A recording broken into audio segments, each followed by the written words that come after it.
মানুষ আর মানুষের মনুষ্যত্ব। আর এখানে যে সুন্দর একটি বিড়ালের বাচ্চা দেখতে পাচ্ছেন, আজ এরই কথা বলবো। এটিকে কেউ আমাদের এই খালেতে ফেলে দিয়ে গেছিল, সরস্বতী খালে।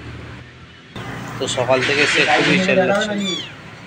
প্রথমত বুঝতে পারিনি, পরে গিয়ে দেখি সে খালে পড়ে আছে জলের মধ্যে।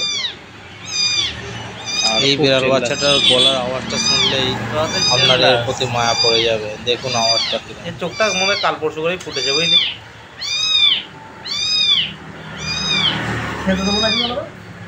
দে খাবার দে, খিদে পেয়েছে মনে হচ্ছে। কি বলবো, মাকে ডাকছে, খিদে পেয়েছে মনে হচ্ছে। আমাদের গণেশ বাবারে করে দুধ খাওয়াতে চালু করে দিয়েছে। এখন সে এখানে থাকবে।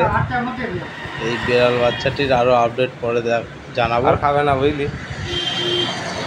অবশ্যই কিছু কমেন্ট করবেন আপনারা।